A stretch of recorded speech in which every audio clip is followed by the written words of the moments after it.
Big TV వెలికి తీసిన 700 కోట్ల భూ కుంభకోణంపై వైఎస్ఆర్సీపీ అగ్రనేతలు ఉలిక్కిపడ్డారు. ఒక్కసారిగా విజయవాడ జిల్లా పరిధిలో ఉన్న రిజిస్ట్రేషన్ కార్యాలయంలో తనిఖీ నిర్వహించిన అధికారులు ఇవాళ రేపు కూడా తనిఖీలు నిర్వహించి పూర్తి వివరాలు సేకరించనున్నారు. అయితే ఇప్పటికే శాఖాపరమైన విచారణ పూర్తి చేసింది రిజిస్ట్రేషన్ శాఖ. శ్రీకాంత్ పేరుతో దాదాపు 150 కోట్ల రూపాయల ఆస్తులు రిజిస్ట్రేషన్ జరిగినట్లుగా ఇప్పటి వరకు జరిగిన విచారణలో గుర్తించారు. ఏ రిజిస్ట్రేషన్ లో కూడా పాన్ కార్డ్ లేకుండానే రిజిస్ట్రేషన్ జరిగినట్లుగా సమాచారం అందుతోంది. ఈ స్కామ్ విషయంలో తప్పు జరగలేదనో జరిగిందనో ఏ మాత్రం స్పష్టత ఇవ్వలేని స్థితికి వైసీపీ నేతలు చేరుకున్నారు. ఈ స్కామ్ లో మాజీ సీఎం జగన్ కుటుంబ సభ్యుల ఆరోపణలు ఎదుర్కోవడంతో ఏం చేయాలో అర్థం కాక తల్లు పట్టుకుంటున్నారు వైసీపీ నేతలు.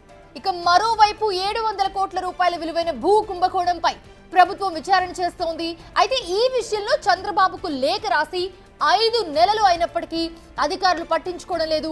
బిగ్ టీవీ వార్తా కథనాన్ని ప్రసారం చేయడంతో ఈ స్కామ్ బయటకు వచ్చిందని చెప్పాలి. అయితే దీంతో స్టాంప్స్ అండ్ రిజిస్ట్రేషన్ శాఖ ఆగమేఘాలపై లోతైన విచారణ చేపట్టింది.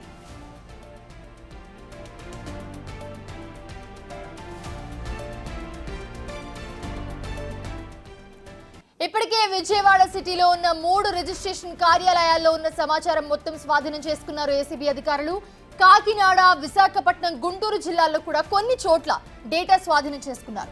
ఇవాళ రేపు కూడా పలు చోట్ల తనిఖీలు నిర్వహించి రికార్డులు స్వాధీనం చేసుకోనున్నారు. త్వరలోనే శ్రీకాంత్ పై చర్యలు తీసుకునే అవకాశం ఉంది. ఇటు మాజీ రిజిస్టర్ సింగ్ ని కస్టడీ కోరే ఛాన్స్ కూడా ఉన్నట్లుగా కనిపిస్తోంది మనకి. అలాగే మరొక పక్క భారీ భూ స్కామ్ ను వెలుగులోకి తెచ్చిన బిగ్ టీవీ కథనంతో అధికార యంత్రాంగం కూడా ఒక్కసారిగా ఉలిక్కిపడింది. బిగ్ టీవీ కథనాలపై సీఎంఓ అధికారులు కూడా ఆరా తీశారు.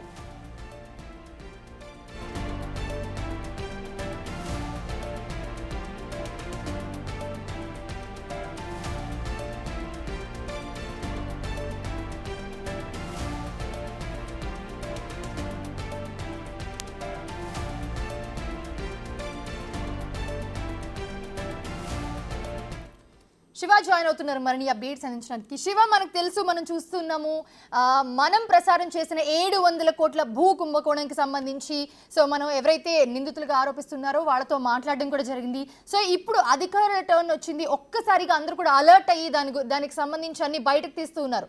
సో ఏంటి అధికారులు ఏం చెప్తున్నారు, ఎక్కడి వరకు వచ్చింది కేసు? మొత్తం మీద చూసుకుంటే బిగ్ టీవీ ప్రసారం చేసిన ఏదైతే వైఎస్ఆర్సీపీ నేతలు చేసిన అక్రమ రిజిస్ట్రేషన్లు, సింగ్ అనే మాజీ రిజిస్ట్రార్ని బెదిరించి చేసుకున్న 700 కోట్ల రూపాయల స్కామ్కు సంబంధించి అన్ని మీడియా సంస్థలు ఎలక్ట్ అయితే అందరూ వరుసగా నిన్నటి నుంచి కూడా ప్రసారం చేయడం బిగిన్ చేసిన పరిస్థితి కనిపించింది. వారితో పాటుగా ఇటు ముఖ్యమంత్రి కార్యాలయం, ఇటు రెవెన్యూ శాఖ కార్యాలయం కూడా డీజీ రవీంద్రనాథ్ నేతృత్వంలో కూడా విచారణకు ఆదేశించినట్టు తెలుస్తా ఉంది. ఆయన ఇప్పటికే ప్రాథమిక నివేదికని స్టాంప్స్ అండ్ రిజిస్ట్రేషన్ శాఖ ఐజీకి అందజేసినట్టు తెలుస్తా ఉంది. ఒక ఇబ్రహీంపట్నం పరిధిలోనే దాదాపుగా 150 కోట్ల 100 నుంచి 150 కోట్ల రూపాయల అక్రమ రిజిస్ట్రేషన్ జరిగినట్లు ప్రాథమికంగా నివేదిక చేశారు. ఇక్కడ సాధారణంగా మనం ఒక అంశాన్ని గమనించాలి. బ్యాంకులో 2 లక్ష రూపాయలు దాటినా కానీ 50,000 దాటినా కానీ పాన్ కార్డు కంపల్సరీ. ప్రతి రిజిస్ట్రేషన్కి 49,000 దాటిన ప్రతి రిజిస్ట్రేషన్కి కూడా పాన్ కార్డు కంపల్సరీ. కానీ ఏదైతే శ్రీకాంత్కు సంబంధించి జరిగిన అనేకమైన రిజిస్ట్రేషన్లకు సంబంధించి కూడా ఎక్కడా కూడా పాన్ కార్డు లేదని చెప్పి కూడా ఆ నివేదికలో తెలిసినట్టు తెలుస్తూ ఉంది. సో అనేక రిజిస్ట్రేషన్లు చేయటం ఒక ఎత్తు అయితే దానికి సంబంధించిన పాన్ కార్డులు లేకుండా రిజిస్ట్రేషన్ చేసినట్లు కూడా ప్రాథమికంగా దూకించారు. నిజంగా మీరు కానీ నేను కానీ ఇంకొకరు కానీ రిజిస్ట్రేషన్కి వెళ్తే పాన్ కార్డు లేని ఎట్టి పరిస్థితుల్లో కూడా రిజిస్ట్రేషన్ చేసే పరిస్థితి ఎట్టి పరిస్థితుల్లోనూ ఉండదు. కానీ గత ప్రభుత్వాన్ని అడ్డం పెట్టుకొని ఇష్టానుసారంగా చేసుకున్న క్రమంలో పాన్ కార్డు లేకుండానే చేసిన పరిస్థితి కనిపించింది. మరొక వైపు దీనికి సంబంధించి ఇప్పటికే విజయవాడ నగరంలో ఉన్న పటమట, గాంధీనగర్, అలాగే గుణదల, ఇబ్రహీంపట్నానికి సంబంధించి గత కొంతకాలంగా జరిగిన రిజిస్ట్రేషన్లకు సంబంధించి సమగ్రమైన డేటాని అధికారులు సేకరించారు. వాటన్నిటిని కూడా ఏసీబీ అధికారులు స్వాధీనం చేసుకున్నట్టు తెలుస్తోంది. ముఖ్యంగా గతంలో జరిగిన వాటికి సంబంధించి ఇబ్రహీంపట్నం, విజయవాడ పటమట ప్రాంతంలో ఎక్కువగా రిజిస్ట్రేషన్ జరిగినట్లు కూడా అధికారులు గుర్తించినట్టు తెలుస్తూ ఉంది. దీనికి సంబంధించిన వివరాలను కూడా పూర్తి స్థాయిలో సేకరించే ప్రయత్నం చేస్తున్నారు. మరొక వైపు ఇప్పటికే ఒకవైపు ఏసీబీ అధికారులు, మరొక వైపు స్టాంప్స్ అండ్ రిజిస్ట్రేషన్ శాఖ అధికారులు సమగ్రమైన వివరాలు సేకరించుకుంటున్నారు. దీనిలో భాగంగానే సమగ్రమైన వివరాలు ప్రభుత్వానికి ఎప్పటికప్పుడు అందజేసే పరిస్థితి కనిపిస్తూ ఉంది.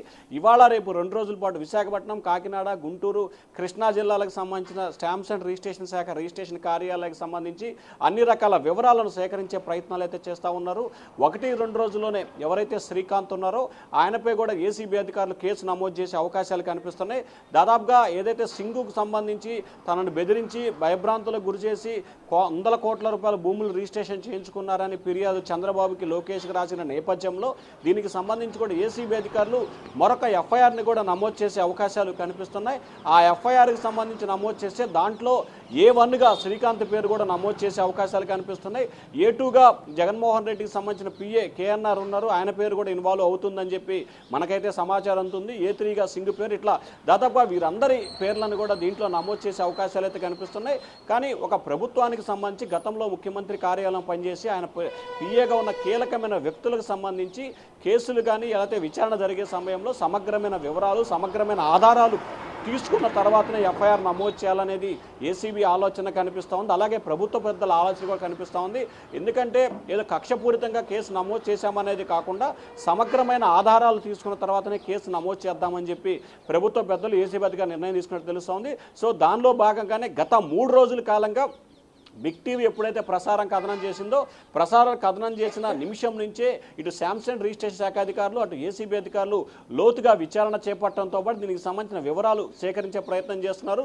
ఈ కేసులో మనం ఏదైతే చెప్పుకుంటున్నాం 3-4 కాకుండా ఇంకెంతమంది ఉన్నారు ఏమిటి అనే దానికి సంబంధించి కూడా అధికారులు అయితే విస్తృతంగా విచారణ చేపడుతున్నట్టు తెలుస్తూ ఉంది. మొత్తం మీద చూసుకుంటే బిగ్ టీవీ వెలికి తీసిన 700 రూపాయల భూ కుంభకోణం రిజిస్ట్రేషన్లకు సంబంధించి తెలుగు రాష్ట్రాల్లో సంచలనంగా మారింది. దీనికి సంబంధించిన విచారణ అయితే కొనసాగుతోంది. ఒకవైపు ముఖ్యమంత్రి కార్యాలయం కూడా దీనికి సంబంధించిన డేటా సేకరించినట్టు తెలుస్తా ఉంది. Mounisha, right, thanks for the brief Shiva.